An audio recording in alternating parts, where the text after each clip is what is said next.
S'il y a une chose qui donne un sentiment de puissance par rapport aux autres, c'est le fait de posséder un objet que les autres n'arrivent pas à se procurer. Et c'est pour ça que les objets à collectionner existent. Le principe est simple, vous achetez un objet de la collection sans savoir à l'avance l'exemplaire que vous achetez. De cette manière, obtenir la collection complète de tous les objets devient assez compliqué, et ceux qui y arrivent se sentent puissants, et les autres ont juste envie d'acheter plus d'objets dans l'espoir de se sentir puissants à leur tour. Cependant, à quel point est-ce compliqué d'obtenir tous les exemplaires d'une collection? C'est ce qu'on va voir dans cette vidéo. Commençons avec un exemple simple. On va collectionner les faces d'un dé. C'est-à-dire qu'on va prendre un dé, chaque fois qu'on va le lancer, on va obtenir la carte correspondante à la face du dé. L'objectif, c'est de savoir combien de cartes on va avoir dans notre collection après avoir lancé le dé n fois. Alors, on pourrait faire le calcul comme des gros bourrins en comptant le nombre de manières de piocher n cartes au hasard parmi un ensemble homogène de 6 types de cartes, puis le nombre de manières de piocher seulement un certain nombre de types de cartes parmi les 6 types de cartes, mais bon, ça serait très compliqué comme calcul. C'est pour ça qu'on va plutôt faire la chose suivante. On va lister tous les états dans lesquels on peut se trouver. Ici, il s'agit simplement du nombre de cartes que l'on a réussi à obtenir, c'est-à-dire des nombres de 0 à 6. Ensuite, on va ajouter pour chaque état la probabilité de passer à un autre état en piochant une nouvelle carte. Par exemple, lorsque j'ai 0 carte, il est certain que j'obtienne une nouvelle carte en lançant le dé car on n'en a encore aucune. Donc il y a 100% de chance de passer de 0 à 1 et 0% de chance de passer à n'importe quel autre état. En général, on n'affiche rien quand la probabilité est de 0. Maintenant, si on possède déjà une carte, il y a une chance sur 6 de retomber sur la même carte au prochain lancer, et donc de ne pas en obtenir une nouvelle. Il y a donc environ 16,7% de chance de passer de l'état 1 à l'état 1, c'est-à-dire de ne pas changer d'état. Sinon, dans le reste des cas, j'ai bien obtenu une nouvelle carte. Il y a donc environ 100 moins 16,7, ce qui fait environ 83,3% de chance de passer de l'état 1 à l'état 2. En fait, on se rend compte assez vite que la probabilité de passer d'un état k à k plus 1 est de n-k sur n, avec n le nombre total de cartes. Dans notre cas, n est égal à 6. Le reste des possibilités correspond au fait de rester sur le même état. Ce que l'on vient de construire s'appelle une chaîne de Markov, et comme vous allez le voir, ça va nous permettre de faire des trucs très intéressants. En fait, il se trouve que si l'on connaît les probabilités initiales des états d'une chaîne de Markov, c'est-à-dire la probabilité d'être dans l'état 0, l'état 1, l'état 2, etc., je peux calculer la probabilité d'être dans l'état 0, ou l'état 1, ou l'état 2, après n lancés. Alors, comment effectuer ces calculs? Pour ça, je vais rappeler rapidement deux principes des probabilités. Si je prends deux ensembles d'événements, A et B, la probabilité que A ou B se produisent est égale à la probabilité de A plus la probabilité de B. Mais attention, ce calcul est vrai si et seulement si A et B sont distincts, c'est-à-dire avec aucun événement en commun. C'est logique, car sinon on considérerait deux fois les événements qui sont à la fois dans B et dans A. D'ailleurs, c'est pour ça que dans le cas où A et B ne sont pas distincts, il suffit de retirer la probabilité de A et B pour retirer la fois de trop et obtenir la probabilité de A ou B. Maintenant, la probabilité que deux ensembles d'événements A et B se produisent est égale à la probabilité que l'événement A se produise, multipliée par la probabilité que l'événement B se produise en sachant que A s'est produit. Le sachant que A s'est produit est important, car sinon, on considérerait les situations où B se produit mais pas A, ce qui contredirait le fait que l'on cherche la probabilité de A et B. Pour revenir à notre chaîne de Markov, on va organiser nos probabilités dans un tableau. Les lignes représentent l'état dans lequel on se trouve, et les colonnes représentent l'état dans lequel on se trouvera après un lancer. On va placer dans ce tableau la probabilité de passer de l'état ligne à l'état colonne, c'est-à-dire la probabilité de passer à n cartes en sachant que j'en avais m avant le lancer.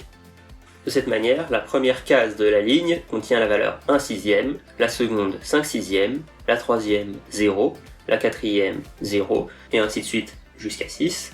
Ensuite, pour la deuxième ligne, on va avoir 0, 2 sur 6, 4 sur 6, et ainsi de suite jusqu'à 6, et on continue comme ça, jusqu'à avoir rempli tout le tableau. On appelle ce tableau une matrice de Markov, que l'on va noter M. Maintenant, si je veux calculer la probabilité d'avoir x cartes différentes au lancer n, on peut décomposer l'événement avoir x cartes au lancer n en avoir une carte au lancer n-1, puis x cartes au lancer n, ou avoir deux cartes au lancer n-1, puis x cartes au lancer n, ou avoir 3 cartes au lancer n-1, puis x cartes au lancer n, etc., jusqu'à ce qu'on ait fait toutes les cartes. Ces événements sont distincts, car on ne peut pas avoir des nombres différents de cartes au même moment. On peut donc calculer la probabilité en additionnant les probabilités de ces événements, comme on l'a vu plus tôt. Maintenant, comment calculer ces sous-événements?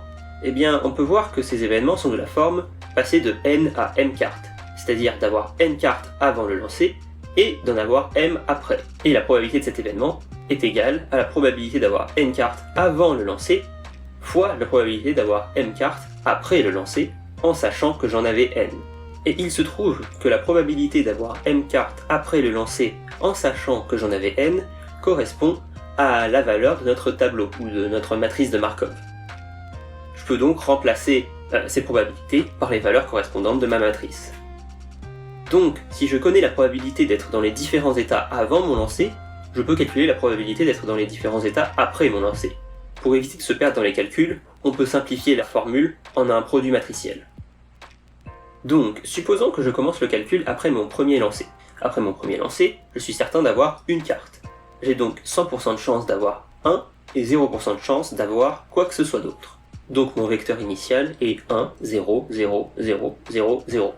Je commence mon calcul par calculer la probabilité de rester sur l'état 1 en multipliant mon vecteur par la première colonne de la matrice, puis je calcule la probabilité de passer à l'état 2 en multipliant mon vecteur par la première colonne de la matrice, puis de passer à l'état 3 en multipliant mon vecteur par la troisième colonne de la matrice, ainsi de suite, jusqu'à ce que j'ai un nouveau vecteur qui me donnera la probabilité d'avoir chacune des cartes possibles après mon deuxième lancer. Ensuite, je peux utiliser ce résultat pour calculer la probabilité d'avoir certaines cartes après mon troisième lancer, et ainsi de suite. De cette manière, je peux calculer n'importe quelle probabilité d'avoir n'importe quel nombre de cartes après n'importe quel nombre de lancers en faisant juste un calcul matriciel. Et il se trouve que les ordinateurs sont particulièrement bons pour faire ce genre de calcul. L'intérêt, c'est que cette matrice de Markov que l'on a construite peut facilement se généraliser avec un n différent de 6. Alors, maintenant qu'on a fini avec l'exemple du dé, on peut essayer de s'intéresser à un vrai jeu à collectionner. Mais le problème, c'est qu'il y a quelques aspects qu'on a négligés lors du calcul précédent. Déjà, les objets à collectionner, surtout s'il s'agit de cartes, sont rarement vendus à l'unité, mais plutôt par paquet ou booster. Mais le plus gros problème, c'est que certains objets peuvent être plus rares que d'autres. Or, tout notre raisonnement partait du fait que les probabilités des événements étaient équiprobables. Du coup, pour pouvoir appliquer la méthode que j'ai décrite plus tôt, il faut séparer les cartes par catégorie de rareté.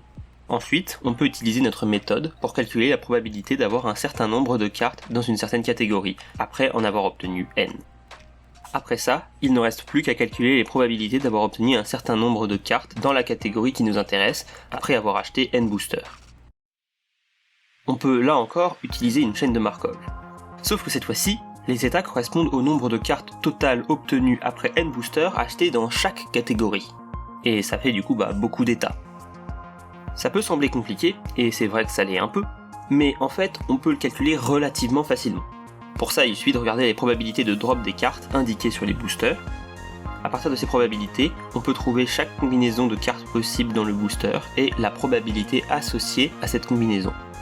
On peut ensuite associer à ces combinaisons le nombre de cartes obtenues dans chaque catégorie.